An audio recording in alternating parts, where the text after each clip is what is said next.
When Legends of the Dark Knight started in 1989, the comics were focused on large, epic storylines like Prey, Gothic or Venom, to name a few. However, 3 years later in 1992, the books changed to smaller stories and the plots became stranger. Such is the case of issues 35 through 41 and the second annual of Legends of the Dark Knight.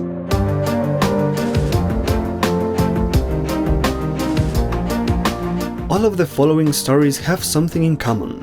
Not only are they all very strange and bizarre, they are also very focused on Batman's past.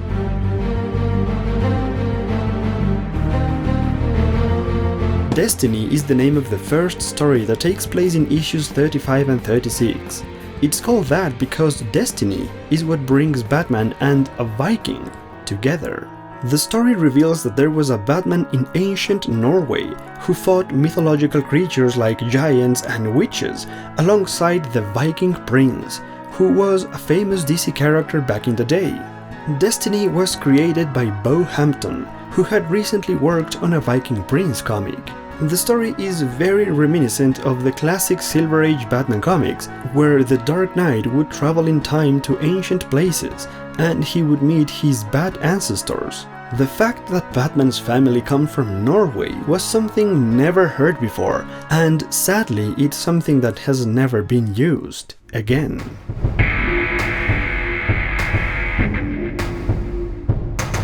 The following story is called Mercy, and it brings back another moment from Batman's past. Here, Batman meets a young police woman called Mercy, who wants to become a better fighter.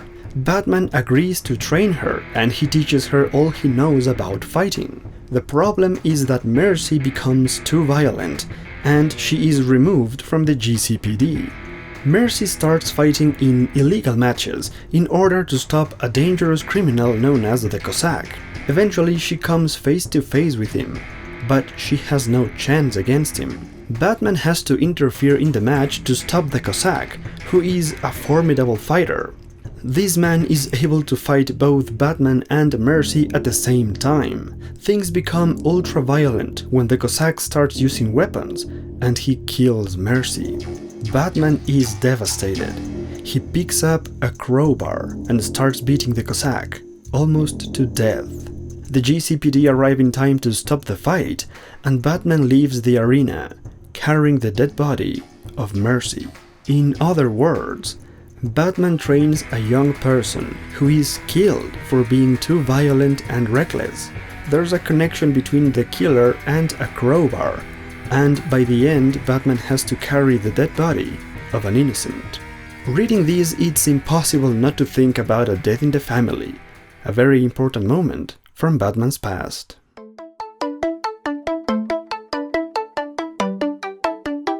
Issue number 38 features the first appearance of Bat-Mite in the post-crisis continuity. The story is appropriately called Legend of the Dark Knight. Once again, the Silver Age of Batman is brought back to life thanks to this crazy, small and magical troublemaker. Bat-Mite was a prominent Silver Age character who created all sorts of troubles for Batman and Robin until the creative teams decided to stop using him. This story marks the first comeback of Bat-Mite to the main Batman continuity, but the story is ambiguous on whether Bat-Mite is real or if he's just an imaginary creature from the mind of an Arkham inmate.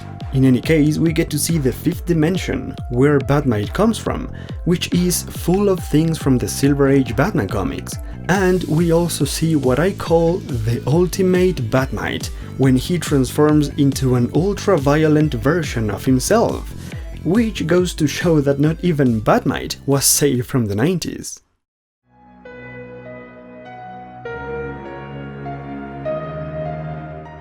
Following that fun adventure with Bat-Mite, things take a very dark turn. Issues 39 and 40 feature a two-part story called Mask, where Bruce Wayne finds himself in a mental clinic. His doctor tells him that after his parents were killed, he lost all his fortune and he grew up in an orphanage. The life of Bruce Wayne has been all a lie. As an adult, Bruce is an alcoholic who suffers serious hallucinations of being a vigilante known as Batman.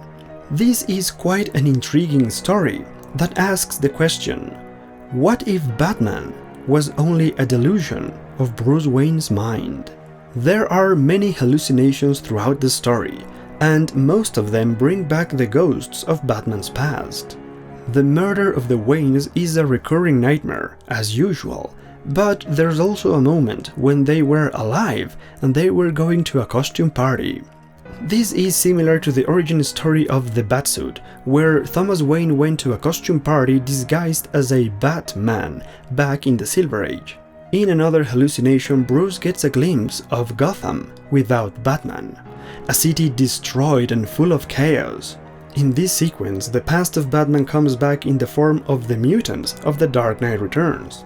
This Gotham without Batman is almost too similar to the Gotham of No Man's Land. Mask was created by Brian Talbot, and it's a story I recommend people to read, especially if you like twist endings, like in the episode Perchance to Dream from the animated series.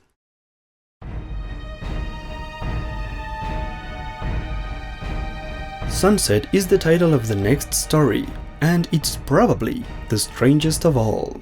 Once again, Batman has to face the supernatural. In this case, it is a vampire, but not just any vampire. She is a former silent movie star who became a vampire in order to live forever, hoping to return to her lost Hollywood glory.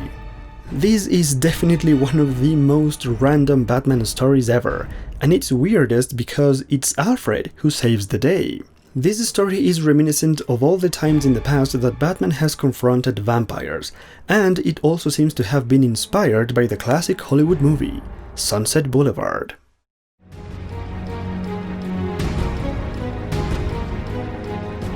Finally, there's the second annual of Legends of the Dark Knight. The interesting thing about this annual is that, unlike the rest of the stories in this video, this one is connected to the continuity of the main Batman comics. It is called Vows, and it tells the story of how Commissioner Gordon and Sarah Essen get married. This story brings back Batman's past in the shape of Batman, Year One. For instance, Arnold Flass, the corrupt police officer that Gordon beats in Year One, makes a comeback and kidnaps James Gordon Jr. Flass wants revenge against the Commissioner, and he hangs the kid on a bridge inside a sack.